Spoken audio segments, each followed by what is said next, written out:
Hey guys, and welcome to the channel. Day 6 of Roland Garros is done and dusted. The GOATs were in action, of course, and we're going to go through results, give you a little bit of analysis as well, and then go through the matches for tomorrow, give you my predictions, and before we wrap up, I'll give you my play of the day as well. Before we get into it, though, please remember to smash the like button and subscribe to the channel if you're new.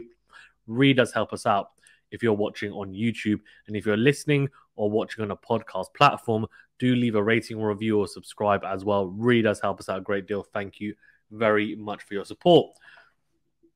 Okay, let's go through this. So Alcaraz played quarter. I thought that was going to be a relatively, well, for me anyway, I was expecting it to be a tighter game than what we got. Alcaraz winning in straight sets. I was expecting maybe 4 sets, but in the end, a very, very, very accomplished performance from the Spaniard. Khachanov, for me, with a big upset, beating Cam Norrie in 4 sets. And Zverev beating Nakashima in 3 sets. That Khachanov win over Cam Norrie, by the way, I think is really impressive from the Russian. And for me, a little bit surprising because Cam Norrie, for me, is just a very solid player nowadays. And I would have expected him to come through that, but he's had a little bit of a drop in form, although he did really well in Lyon before Roland Garros. So I'm also wondering whether playing the week before was a particularly good idea. Maybe that affected him fitness-wise as well, fatigue-wise. Isner lost to Zapata Miralles, which for me was a little bit of an upset, although not a huge one, but lost in 5 sets as well. A great match there. And then Nadal and Djokovic coming through in very similar scorelines. Djokovic conceding, 8 games, Nadal 9. It was just, fantastic performances from both players. Nadal looked so good against Botic, Van der Zandschulp. I think the biggest difference in this performance compared to the first 2 rounds is that he was hitting the ball a lot deeper and just into corners a lot more than we've seen the first 2 rounds. I think in terms of the heaviness of his forehand, it was there and has been there for the first 2 rounds, but the depth hasn't necessarily been that kind of consistently anyway.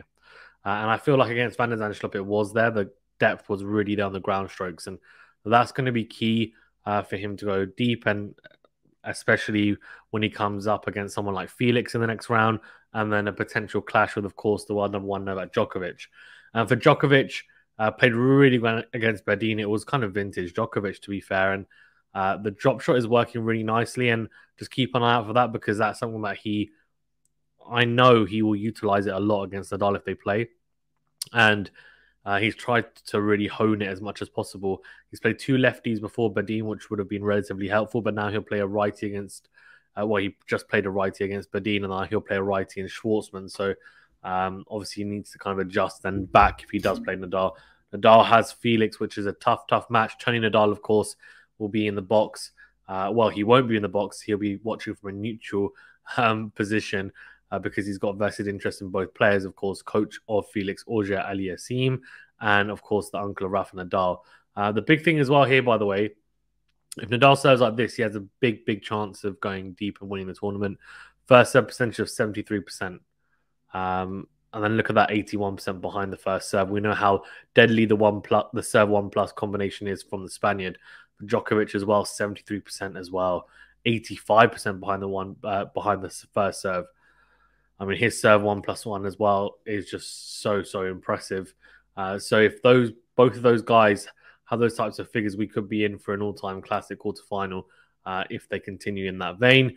Felix Auger-Aliassime got it done in straight sets to set up that Rafa tie, 2 tiebreakers and a 7-5. So a very tight 3 sets, but came through in the end. And Schwartzman, for me, I think this is a great win. I actually picked Dimitrov, so I was wrong. Schwartzman showed his experience and his class on the clay.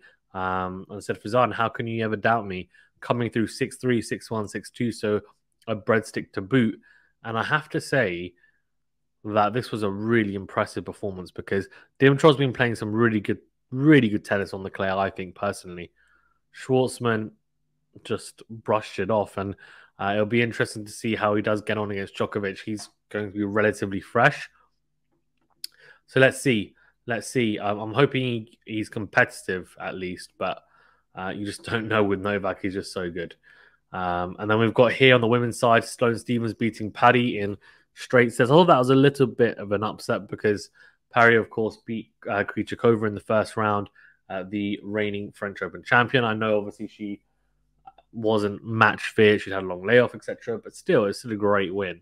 And she's got a really, really nice looking one-handed backhand. I have to say, one of the only ones on the women's tour at the top level anyway.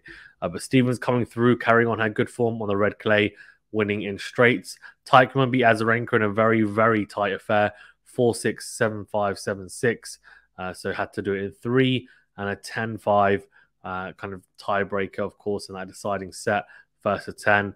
And Teichmann got it done 10-5. Mertens then beat Gracheva in straight sets. Good win for Mertens. Goff beat Kanepi in straight sets as well. Let's see how far she can go. Let's see. I'm pretty high on Coco Goff. Sasnovich beat Kerber in straight sets. Really good win for Sasnovich. I wasn't expecting that. I was actually thinking Kerber might be able to do something on the clay. She suddenly found a little bit of form, but it wasn't to be. Trevisan beat Gavrilova in straight sets. And then Fernandez, as predicted for me anyway, she beat Bencic in a very entertaining affair in 3 sets. And even though Raducanu hasn't been in great form, well, I think that's harsh. Even though Raducanu went out early, Leylah Fernandez looks to kind of try and make a little bit of a run here. So let's see how she goes. I'm excited to see how deep she can go. She dropped off quite a bit after the US Open final. So she has won 1 title in Monterrey, but apart from that, hasn't really done much. And then Anisimova got a walkover after being after it being 1 set all. She lost the tiebreaker 9-7, but in the second set took it 6-2. She was 3-love up though in the decider when she got the walkover. In terms of player of the day, I think it's tough. There's a lot of good performances, but I'm actually going to give it to. I mean, Hachanov's not a bad one, to be fair, to give it to. Zapata Morales as well. But you know what? I'm not. I'm going to give it to Schwartzman. I just think this performance was really good. I didn't expect him to get it done like that. And not just get it done like that, but get it done so convincingly. I mean, yeah, class, absolute class from the Argentinians. So I'm going to give it to Diego Schwartzman. Then if we look at tomorrow's day's play, we've got McDonald Sinner, so I'm going to go through quickfire. Sinner, Rublev Garin, Rublev Kecmanovic, Kecmanovic, even. That was my prediction in the bracket. I'm going to stick with it. Goffin, her catch, I'm going to go with... I'm going to go her catch. Simon Cilic, I'm going to go Simon to carry on his great run. Tsitsipas, I'm going to go Tsitsipas. Rude Sanego, going to go Rude. Rune Gaston, I'm going to go Rune, to carry on his great form. Come on, Holger Rune. I don't know, I just really like him. He's a really exciting player to watch. But Gaston is too, to be fair. Then if we go on to the women's side, going a bit crazy. Begu Jean-Jean, I'm going to go Jean-Jean. Swiatek, Covenant, Swiatek. Rogers, Kasatkina. Georgi Sabalenka, I'm going to go Sabalenka. Pagula Zanansek, going to go Pagula. Zeng Cornet, going to go with Cornet. Badosa Kudermetova, Badosa, Keys, Rybakina, Keys. Those are my predictions for tomorrow. Remember to smash the like button, please, and subscribe to the channel if you haven't done so already. Read us, help us out. We'll see you tomorrow for the day 7 roundup, and we should be getting some live stream commentary over the weekend, of course, on top of also doing some post-match analysis and previews as well. Thanks very much, guys.